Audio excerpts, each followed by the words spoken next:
Why, hello and welcome everybody. It is Pohx again. So today in this video, I want to go ahead and kind of show you guys my Blight build. It is level 86 in the Hardcore Breach League. I think this is like day 3 in the league. I don't really know exactly. And I told myself I was not going to go CI because I really don't like playing CI. But unfortunately, and I'll explain this towards the end of the video why I decided to go CI. When you're playing something like an occultist, to further your character, it's really in your favor to go CI. There's really not much argument when it comes to it. And like I said, later on in the video, like towards the end, I'll explain the reasoning why, because I played Hybrid up to level 86. Now, this character is obviously not going to be your fastest clearing character. In terms of AoE, you can still get a realistic amount of 26% increased AoE on top of what I've got right now. So my AoE is currently... where's it under? I don't even know. 78%. I could still get a Beast First Shell, which is my ideal chest piece, for a 10% AoE. If you choose to, you could come through the cast speed into Scion, or you could go through the Mana Intuitive Leap, grab the Radius, and grab Skittering Runes. And then you could get a belt with some AoE on it. Now, I'm using 2 unique flasks on this character. I'm using a Rumi's Concoction and a Witchfire Brew. You don't have to use Rumi's if you don't want to. I'm trying out a Zergl's Crank. You can see I've got two 5-links actually. I don't even use Essence Stream, but it's in here. But I really want to try out Zergl's Crank because I've got a 50% block chance, and Zergl's has a 20% chance for ES to recharge when you start, basically when you block, and that will scale and stack with Wicked Ward, which will proc the regen. And I thought to myself, since Breach has like an insane amount of density, maybe it'd work out pretty well. And I haven't gotten to play too much because I swapped out at 86 after I completed Uber Lab. But let me just show you guys kind of how the character performs. So I run Discipline, Arctic Armor, and Temporal Chains, and then I've got Rumi's, sorry, not Rumi's, I've got Witchfire as well, which I use to get my second curse. So we've got Temp on an AoE on Blasphemy, and then we've got Witchfire there. Now, I run, again, Rumi's, Witchfire, a Basalt with a Remove Bleed, a Chemist Quicksilver for Remove Freeze, and then a Topaz for Remove Shock. I might remove my Topaz and either get another Basalt or get a Cold Flask, just because I feel like the cold breaches are the most terrifying. Now, going over my gear really quickly, I've got a Necromancer Circle at just 250 ES. My 5-link Vol Regalia, which is really not needed, and it's only 467 ES. You could honestly buy like a 550 ES chest piece for like 5 chaos. I've got my Zergl's Crank, which is going to be the required item for what I'm trying. Honestly, it might not even be good, and then I might go like Breach of the Council or whatever it's called, plus a shield. I've got some 150 ES gloves with some 77 ES boots. I've got a belt with an open suffix. I might put Flask Duration on it, and then I've just got my chest piece and some basic accessories. Oh, and then Valerium. Valerium covers my my stun, which is pretty nice. So I'm going to go ahead and put you guys into a map really fast and show you how it performs. This is going to be my first map of the day, so I'm probably going to slack. It's just minus max monster life T6, nothing too crazy. One thing to note with the full power of this character, you know, before my power level goes over 9,000, I do have an Empower that's leveling. It's almost 816, I don't know, 81624. It's almost like a third, it's basically like a third way to a level. When this hits level 2, it'll go inside my Zergl's Crank, most likely replace Rapid Decay, and that should be a decent damage increase, hopefully. If not, then I don't know, we'll see. Like I said, I might try to go one-handed shield because I could get over 10k ES quite easily. And then maybe I'll spec into some block nodes. I don't really know, probably not. But let's get this going. Disciplines on, Golem active. Now, unfortunately, I normally run Abyssal Cry, but I changed a lot of my stuff up, and I don't have the strength to run it, which really sucks because Abyssal Cry is very, very nice. But hey, you can't have everything, right?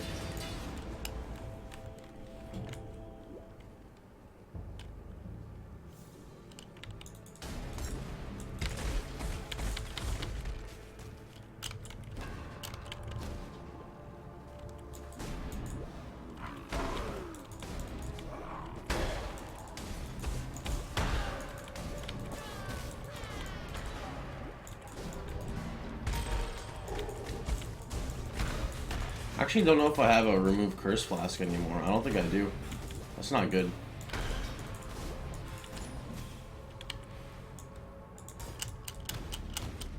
I was thinking of trying to put in Leap Slam as well with like faster attacks. I don't know how good that's gonna be, but it was a thought.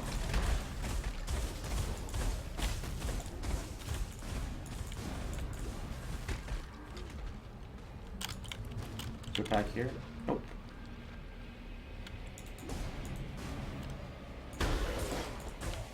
Now, Blight does have a pretty extreme ramp up, so if you're wondering, like, oh my god, it takes you so long to kill a white mob or something, it's not really how it is. It's just the skill is an overtime skill, and it builds up to 20 stacks. So naturally, if I sit here and channel for like 2 seconds, like here, this is like, let's see how much damage it does over time. See? And that's without, oh, that was a terrible pack to do it on, but that was without me actually, like, sitting there with my curses up as well.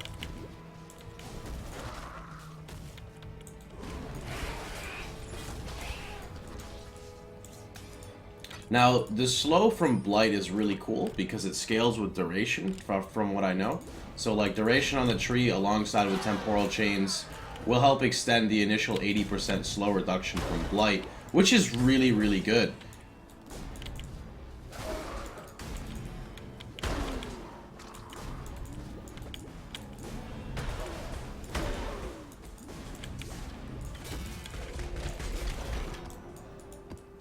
What? I'm up desync? Something's lighting. Oh, here's the boss.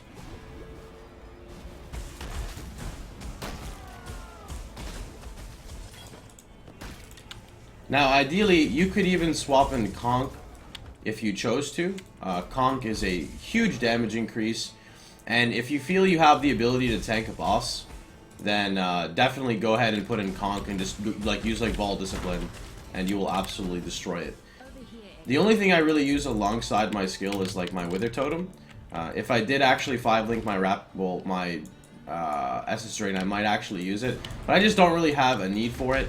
I think the only thing that you would really want Essence Drain for, and this is going to sound kind of stupid, but it's true, is like bosses that are really dangerous to go up against. Like sometimes like maybe triple Essence mobs in damage modded maps, or just in general some endgame bosses. It's really sketchy to go like kind of like melee on them. So you could ideally just use Essence Drain, and you don't really lose out on not using Contagion, because if it's just a single target, I don't really think Contagion does anything for you.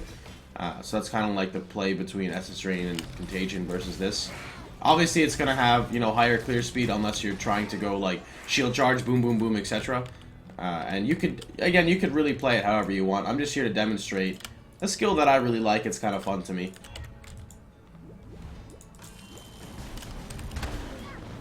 This other weakness is like super bad though. I have like 38 cold rests with it on. We gotta fix that before I get into red maps. That's really important. That's good enough.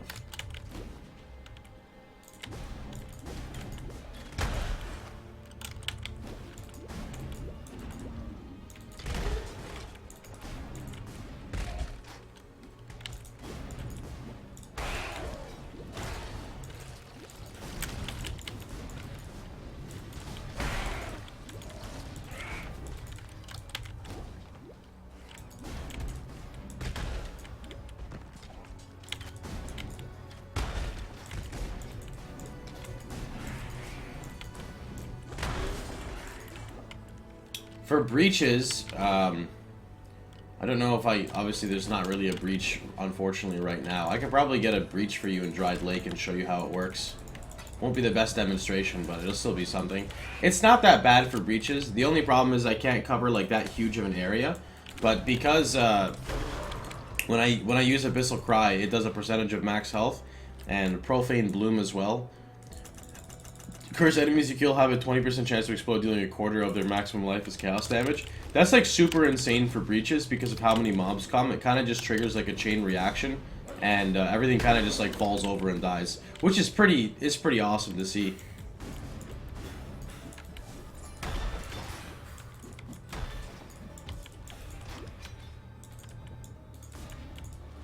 So either I'm really bad at clearing maps, which I'm totally aware of, or this Tora mission's trolling me somewhere.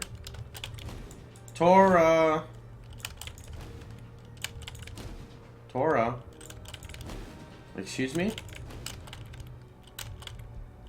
Excuse me, Miss Tora. Where is your mission? No, I think I just suck at clearing maps. I don't like Vault City. Oh, here we go. Here's some mobs. Here we go. This should be it. No? More than 50 remaining, please. Okay, here we go. Here's the other pack. Now we're done. 36. Okay, it's just the Tora mission.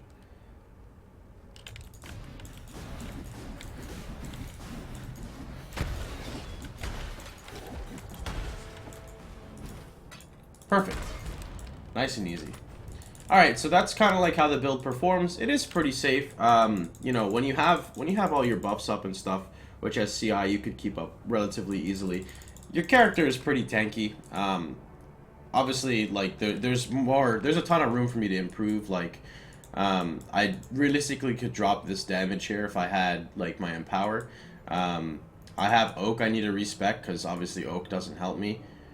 We could spec into, like, ES here. I could move down and grab, like, ES here. I could update all my gear. This is only a 467 ES chest piece. If I had a shield, I'd be probably, like, I could probably pump 13k. Not right now, but modifying some of my gear a bit.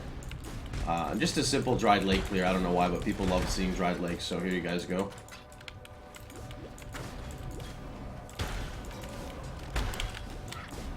Even against curse immune mobs, by the way, the build still isn't too bad.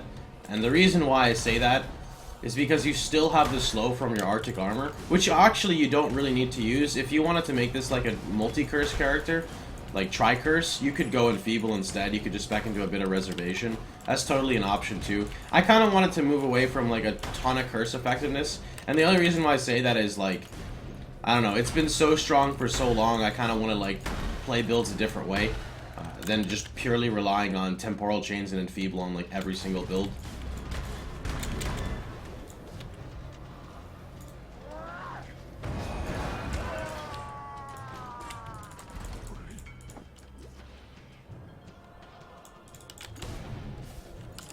Yo. Oh, here's a breach. Here we go. Nice. Now, obviously, this is lowered content because it's only a 67 breach, but just to give you guys an example of like the chain reaction explosions and everything.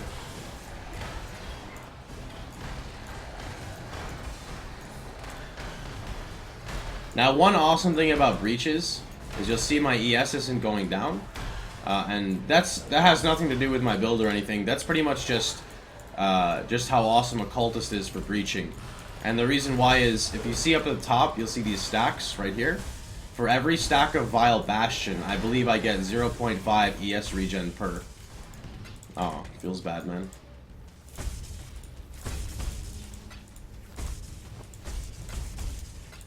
So yeah, like I said, the only downside about it would be you would have to constantly just rotate and run in like a circle to get all sides of it. But I mean, I'm sure you could, with more AoE, you could make it work. There's always room for improvement. You know, the first time you make a build is never your best time around. And before it is. Feels bad, man.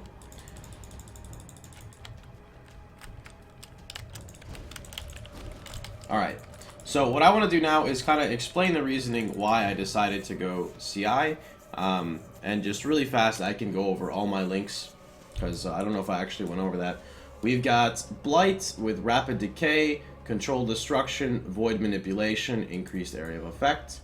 I've got Faster Casting, Spell Totem Wither, along with just a Faster Casting leveling here. I've got my Discipline inside my Zergle's Crank, so it gets the +1. I have Vault Discipline, which ideally needs to be hooked with like increased duration. Temporal Chains and Blasphemy.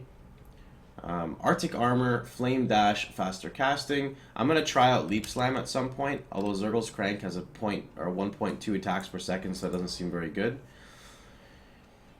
I've got Void Manipulation, Essence Drain, Faster Casting, Rapid Decay, Controlled Destruction. Ideally, this would be, I think, slower proj, but I really don't ever use it, to be honest. I never really had a need for it.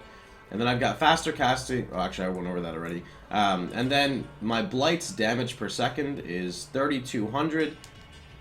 So if you wanted to compare like 4-link multipliers, if I remove Ink AoE and I remove faster casting.